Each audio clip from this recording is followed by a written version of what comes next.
Dans la paracha de Kitavo commence par cette mitzvah qui s'appelle les bikurim, les primeurs.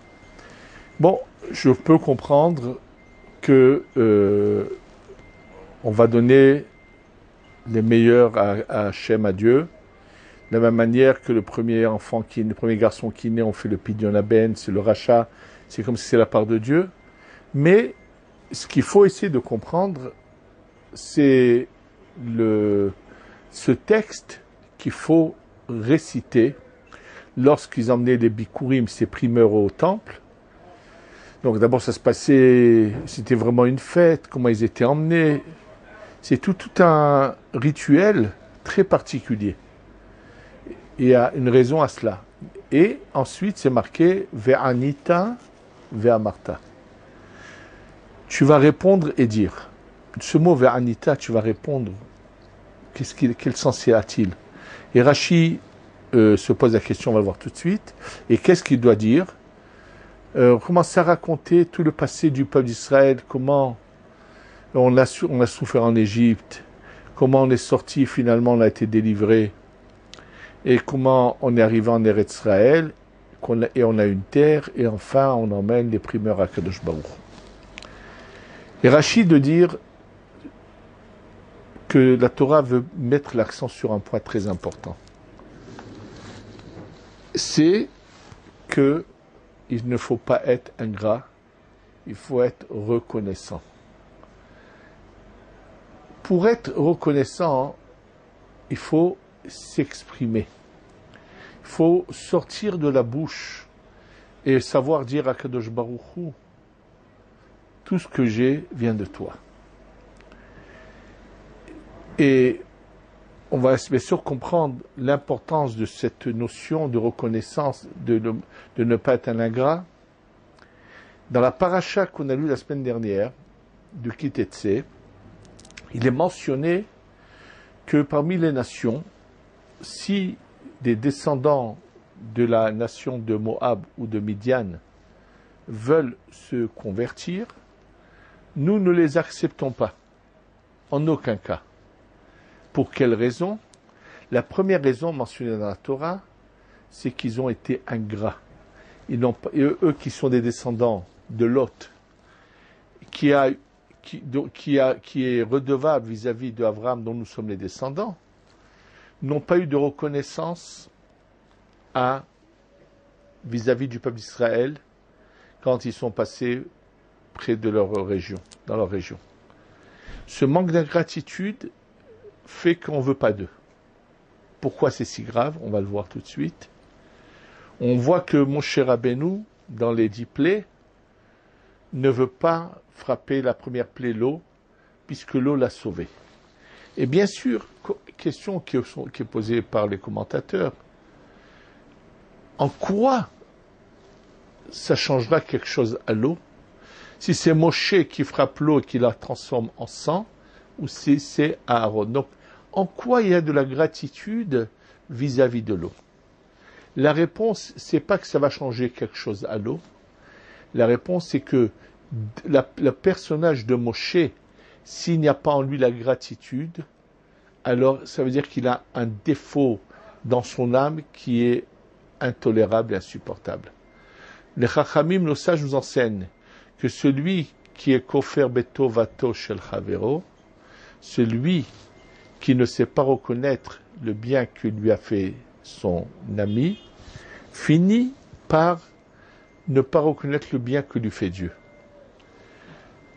Et je vais vous expliquer ce que cela signifie. J'ai eu un cas personnellement qui m'a un peu surpris, marqué, étonné. J'ai eu l'occasion de rencontrer quelqu'un que je connaissais. Et dans la discussion, sachant que le collègue était en difficulté, c'était une époque où vraiment c'était difficile, qui à Baruch Hashem ne manque pas de moyens, et il m'a dit la chose suivante. Ce monsieur avait, parmi ses enfants, un qui était marié, qui avait eu des enfants, un qui était marié, qui n'avait pas d'enfants, et donc, et qui avait fait des traitements, mais qui n'avaient pas abouti. Et je lui ai dit que Be'ezrat Hashem, comme par expérience, souvent dans ce domaine qui est la naissance d'enfants, Hashem nous a écoutés, je lui ai dit, Be'ezrat Hashem, qu'il ne se fasse pas de soucis, on va prier, et Be'ezrat Hashem, son fils aura des enfants. Puis, et il me dit, si ça se passera, bien sûr, il sera reconnaissant vis-à-vis du collègue. Moi, je n'ai plus entendu parler de lui. Mais Dieu fait les choses que quelqu'un que je connais bien, qui les connaît aussi, m'a annoncé que, en fait, ils étaient dégoûtés des traitements, ils les avaient arrêtés. Et après arrêter les traitements, subitement, cette femme est tombée en grossesse. C'est-à-dire la belle-fille de ce monsieur. Ils ont eu un garçon, Baruch Hashem. Et je n'ai jamais entendu parler de lui. Je me suis dit, pourquoi une personne peut avoir un tel comportement? C'est qu'en fait, si il est reconnaissant, ça l'oblige également à être reconnaissant vis-à-vis de Dieu, et ça veut dire que ça va l'obliger à améliorer sa conduite. Parce que si on est conscient que tout vient de Dieu, que tout vient de lui, que c'est lui qui nous donne tout, il y a beaucoup de choses qu'on fait, qu'on ne ferait pas. On peut pas être aggravé, pas seulement par le fait qu'on a peur de la punition, de l'enfer après 120 ans et ainsi de suite, ou que ça va mal aller dans la vie. Le fait prendre la prise de conscience que c'est Hachem qui nous a donné des choses, alors celui qui a la reconnaissance est incapable de ne pas changer son attitude. Il faut dire merci à Hachem. Comment lui dire merci? C'est en s'appliquant à améliorer notre conduite. C'est pour ça que les Chachamim nous disent, celui qui ne veut pas reconnaître, qui n'est reconnaissant vis-à-vis de son prochain, il a un problème qui fait que même vis-à-vis d'Hachem, pourquoi? Son manque d'envie d'être reconnaissant, c'est que tout simplement, il a envie de continuer à vivre comme il vit. Il veut pas qu'on lui, entre guillemets, impose de changer sa conduite, son attitude. Et donc, s'il est reconnaissant, ça l'oblige. Donc, c'est pour ça que c'est si grave. Et c'est pour ça que, aujourd'hui, on ne sait plus qui sont les descendants de Moab et de Midian. Mais, à l'époque des Chachamim en Eretz Israël du Beth Amikdash, où il y avait le Sanhedrin, les peuplades savaient d'où elles venaient, de leurs origines, et donc si quelqu'un de Moab ou de Midian venait se convertir, on lui disait non, on ne veut pas. Pourquoi? On ne veut pas rentrer dans le peuple d'Israël des gens qui ont ce mal si profond en eux, et c'est un mal qui est tellement grave que Hachem ne veut pas de gens pareils. Quelqu'un qui ne sait pas avoir de reconnaissance. Et c'est pas par hasard que dans ce mois de Elul, où on s'approche de Rosh Hashanah, nous lisons toujours ces deux parachiotes, donc celle de Kitetse où il y a l'histoire de Ammon et Moab, et celle de Kitavo qui est le début de la paracha, comme le dit Rachid, c'est pour remercier, être reconnaissant vis-à-vis de Shem. En fait, quand on s'approche de Rosh Hashanah et de Kippour, Hachem nous teste et voir si foncièrement on est bon ou mauvais. Celui qui est foncièrement bon, alors même s'il n'a pas toujours bien agi, Hachem prend patience et attend que finalement il se corrige, il s'améliore et il change. Celui qui est foncièrement mauvais, il n'y a rien à attendre de lui.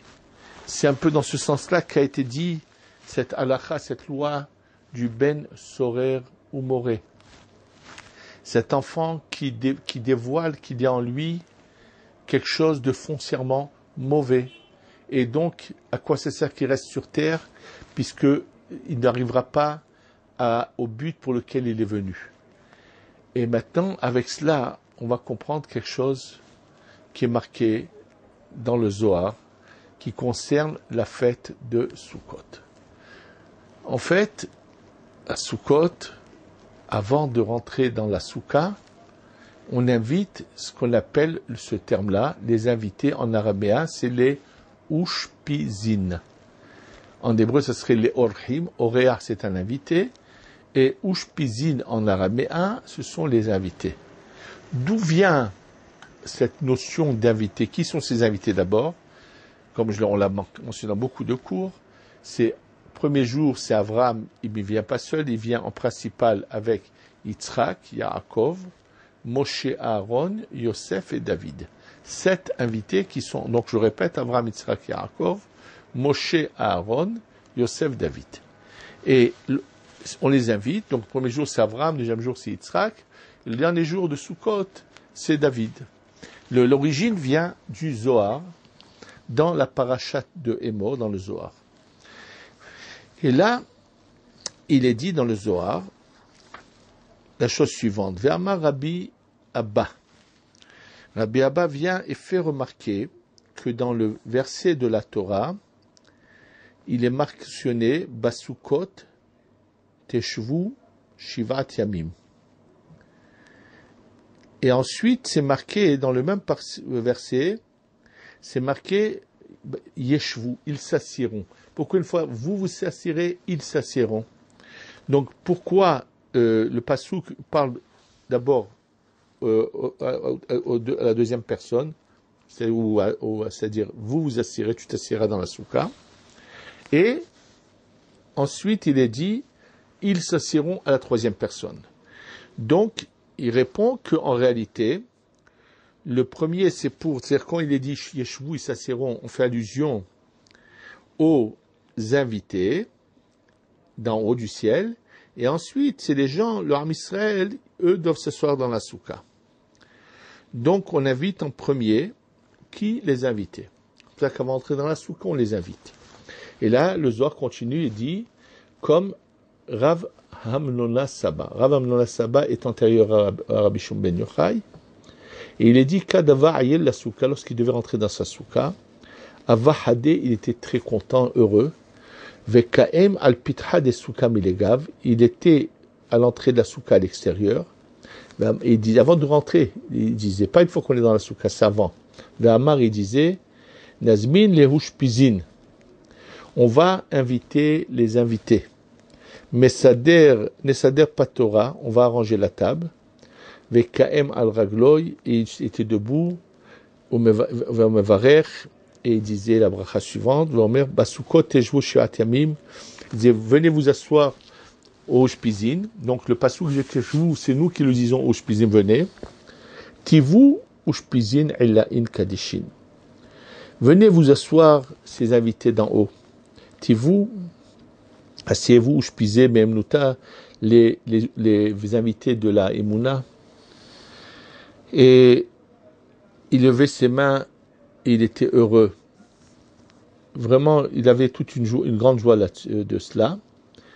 Et il dit, le Zohar continue à dire, de faire très attention à Sukkot, au Ba'el et Mehdé, les Miskene. Il faut penser à réjouir les pauvres. Pourquoi? Maïtama, quelle est la raison? Begin de Hulaka, de Inun Ushpizin des Amin. Sache que les pauvres, c'est la part de ces Ushpizin. Quand j'invite Avraham, Yitzhak, Yaakov, Moshe, Aaron, Yosef et David, leur part, je dois la donner aux pauvres. Et continue le Zohar à dire que celui qui ne donne pas la part des Ushpizin aux pauvres, les Ushpizin s'en vont. Et quand ils s'en vont, qu'est-ce qu'ils disent? Al tilham et lechem ra'ain. Ne goûtez pas du pain de celui qui a un œil mauvais. C'est-à-dire celui qui a du mal à donner est considéré comme quelqu'un qui a un œil mauvais. Malheureusement, c'est ce manque de conscience qu'ont grand nombre de gens qui ont des moyens et qui ont du mal à le sortir. Et ce qu'on appelle ça, ne sont pas du tout aimés du ciel. Il faut qu'ils le sachent. Et donc, ils disent, il en ressort que cette table qu'il a rangée, c'est pour lui, et pas pour Hachem, mais pas pour Dieu. Aleketiv, sur lui, il est dit, dans Malachi, dans le prophète Malachi, il est dit, Vezariti peresh al pigrechem, peresh chagrechem, je jetterai sur votre visage les excréments de votre fête, je vous les jetterai sur la figure, et Dieu dit pas ma fête, votre fête. Vaile lehaou barnash, malheur à ce monsieur-là, Beshata à l'heure des Ilin Ushpizin, Memnuta Kamem Patore, lorsque les Ushpizin quittent sa souka. Et donc, chacun va dire, on continue, et quand il dit, Avraham, il dit, toute sa vie, il a cherché à faire entrer chez lui des gens et les recevoir. Maintenant, quand on invite donc tous et on ne donne pas leur part, Avraham se lève de la table de cette personne, et qu'est-ce qu'il dit?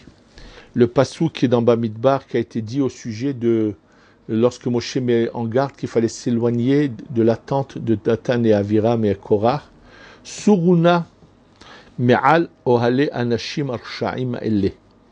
Écartez-vous de la tente de ces hommes-là qui sont des Reshaim, des impies. Vekulehu salkina batre, et donc tous quittent la souka de ce monsieur. Yitzhak Amar, Yitzhak va dire, un autre verset de Michelet, ou Beten Reshaim Tehsar, le ventre des Reshaim sera toujours en manque. Yaakov Amar, et Yaakov va dire un autre passouk dans Michelet, Pitra Achalta Takiena, ton pain tu l'as mangé, tu vas le vomir. Vesham Veshar Kolat Tzadikaya Amre, les autres tzadikim, c'est-à-dire Moshe, Aaron, Yosef et David, disent, Kol Shulhanot, que toutes leurs tables sont pleines de vomi. Tsoa, d'excréments, Bédima, qui n'ont pas de place.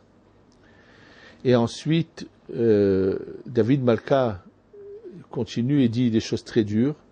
Vraiment que Dieu préserve des paroles très virulentes. Apparemment, pourquoi juste à Sukkot il y a cette invitation? Pourquoi pas à Pessah, Shavuot? Et surtout comprendre cette importance qu'il faut donner leur part. Déjà, je voudrais vous faire une remarque que je l'ai mentionnée je ne sais pas combien de fois. Il faut donc prélever avant Sukkot l'équivalent de 14 repas, puisqu'on a 7 jours, 2 repas par jour. Il y en a qui m'ont dit même 15 repas, parce qu'il y a toujours un Shabbat au milieu où il y a le Seudash Teshit. Donc 15 repas, l'équivalent de 15 repas, et les donner aux nécessiteux. Inviter de la famille, inviter des amis, ça n'a rien à voir avec ce qui est marqué ici. Ça, c'est pour se réjouir personnellement. La part des Ushpizin, il faut la donner aux gens qui sont dans le besoin. Il n'est pas évident à Sukkot tous les jours de trouver un malheureux, un mendiant, ou vraiment quelqu'un qui est dans le besoin, le faire venir dans sa soukha, le faire asseoir, lui donner à manger. Et puis aujourd'hui, c'est même des fois vexant pour la personne. Il y a tellement de familles qui sont dans le besoin. Ce qu'il faut faire, c'est bien avant, même avant Rosh Hashanah, soit de l'argent, soit des denrées, faire parvenir à des familles nécessiteuses et dire, ça c'est la part des Ushpizin. Donc je reviens à la question, pourquoi à Sukkot en particulier, et non pas à Pessah, le soir de Pessah, ou même pas les 7 jours de Pessah. En fait, n'oublions pas que ce jugement de Rosh Hashanah, où on est jugé à Rosh Hashanah même par un tribunal céleste, ensuite il y a les jours de rattrapage qui sont Shka Kippour, et après, on vient à Kippour, on parle à Hachem, on lui dit on regrette, on va changer. Alors il y a une sorte de test, c'est Sukkot. Et là on nous teste, est-ce qu'on a vraiment changé ou pas? Ou, malheureusement, la personne reste la même, avec ce mal à donner aux pauvres. Pourquoi la personne a du mal? Quelqu'un m'a dit récemment qu'un jour, son père lui a dit, « Mais mon fils, pourquoi tu donnes tant de tzedaka? Mais tu t'es fatigué, tu as travaillé dans la sueur de ton front pour cet argent, pourquoi tu le donnes comme ça ?» Sachez que dans les paroles de cet homme-là, qui est malheureusement un malheureux, il existe là de l'idolâtrie. Parce que lui pense que, en fait, l'argent que son fils s'est gagné, c'est à la sueur de son front. Il oublie qu'il y en a beaucoup qui vont travailler à la sueur de leur front. Mais pas tous on arrive à s'enrichir. Donc c'est Hachem qui finalement donne l'argent en picadone, en dépôt. Tout lui appartient. Et je vais encore vous rappeler cette histoire mentionnée de Tana Debe Eliaou dans le livre de Eliyahu Hanavi qui lui a raconté et qui était écrit par un des Tanaïm.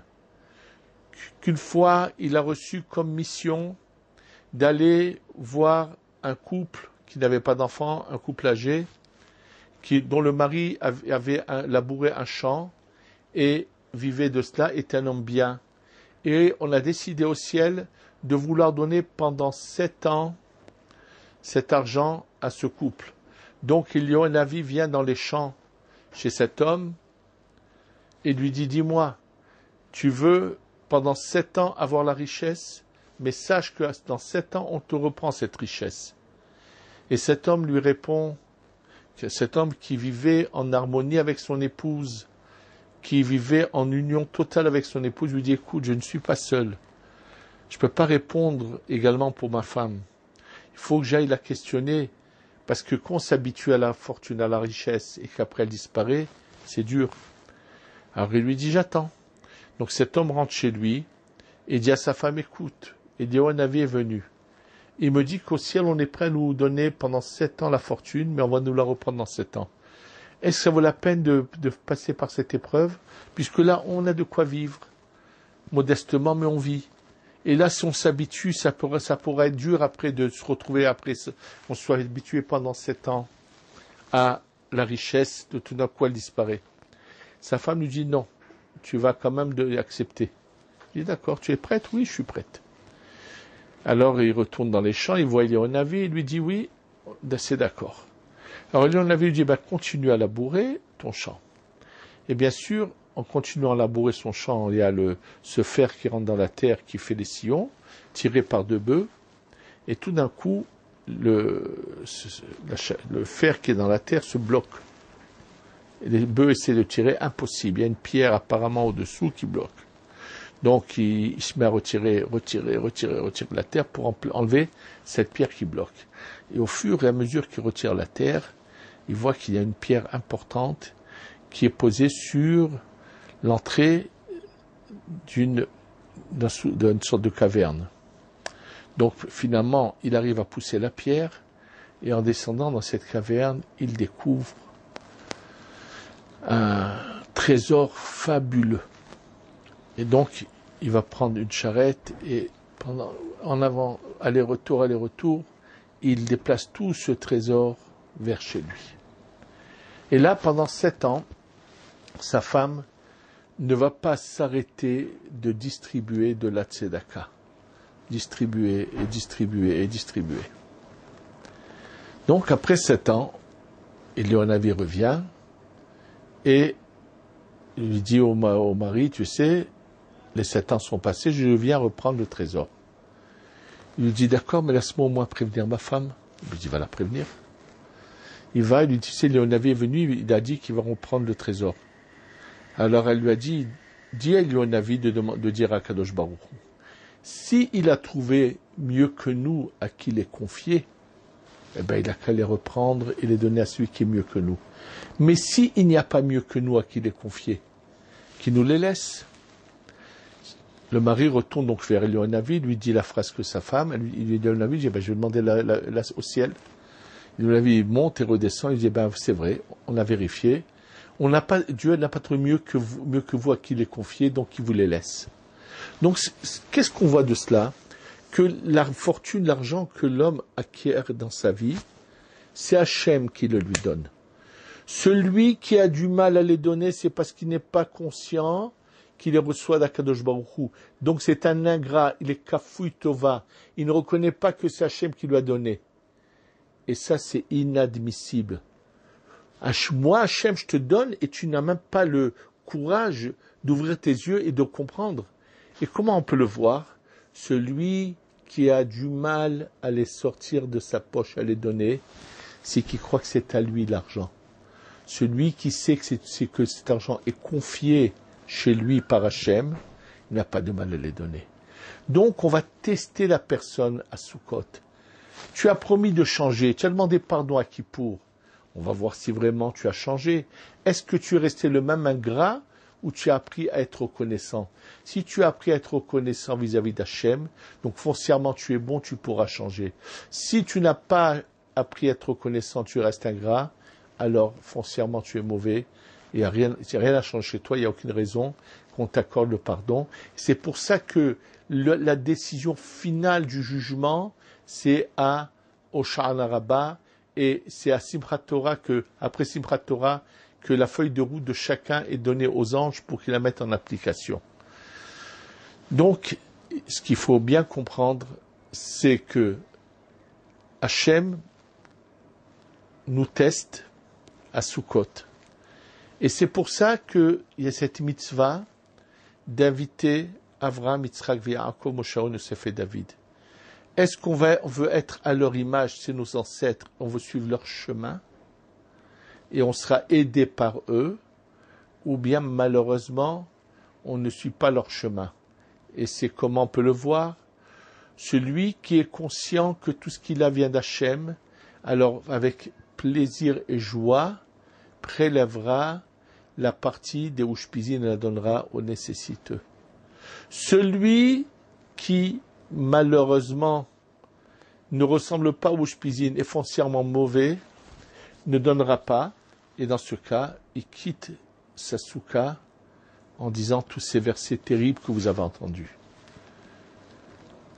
Parce que, un des points très importants qu'il faut savoir, c'est la reconnaissance. Et c'est ça le sens de la mitzvah du Ma'aser. La mitzvah du Ma'aser, c'est que dès que j'ai gagné de l'argent, d'abord, avant tout, je vais donner à ceux qui ont besoin parce que c'est ma manière aussi de remercier Akadosh Baruch Hu de ce qu'il m'a donné. Et les pauvres sont un peu la part de Dieu. Donc, savoir la reconnaissance et de donner tout de suite. Et avoir un problème à donner, c'est-à-dire quelque chose de très mauvais en soi qu'il faut changer, améliorer et réparer. Et c'est pour ça que, pas seulement cela, comment donner? Ne jamais pour soi acheter le meilleur et pour les autres se débarrasser de ce qu'on ne veut pas. C'est pas ça donner. Donner, c'est ce qu'on fait pour soi, le donner pour les autres. Je voulais une fois raconter, il y a s'est passé à Anvers, il y a 40, 50 ans. Il y avait le Rav d'Anvers, c'était le Rav Kreiswirth, Zichrono Livracha. Le Rav Kreiswirth qui a toujours été un miraculé dans la vie, et pendant la Shoah et après plus tard de la maladie, s'est donné toute sa vie comme objectif de faire du chesed, bien qu'il était le Rav de la ville de l'Anvers, s'est démené pour marier des orphelins, les orphelines. Il a fait des choses merveilleuses.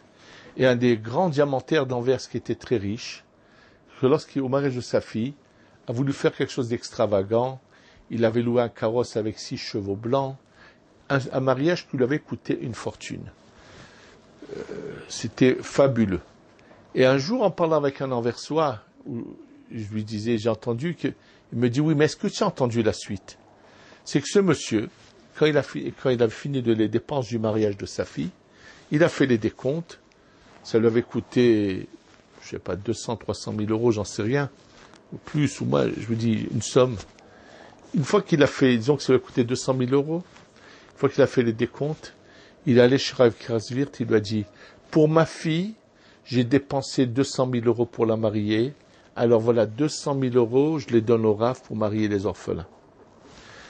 Il a compris qu'il devait faire la même chose. Et donc, cette notion de reconnaissance et de pas de manquer de gratitude est une notion qui est tellement importante, c'est pour ça qu'elle nous est mentionnée dans ces parachutes qui sont à Rosh Hashanah, sur lesquels on est testé également à Sukkot, pour que justement on change et on se devienne foncièrement bon, avec le plaisir de donner. C'est un travail qu'il faut faire et comprendre que ce qu'on a n'est pas à nous. Hachem nous l'a confié, et lui dire merci, merci, merci Hachem de me confier cet argent. Et bien sûr que je vais donner ta part. Il a donné la part d'Hachem, c'est donner aux pauvres.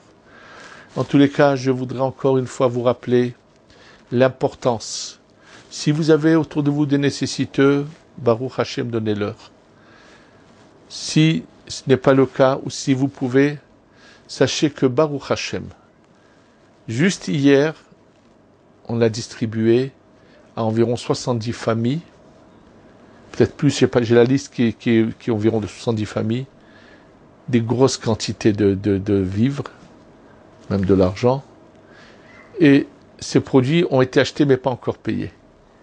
Tous ceux qui voudraient participer, d'abord je les remercie, et en participant, ils n'ont qu'à dire, ça c'est la part des Ushpizin.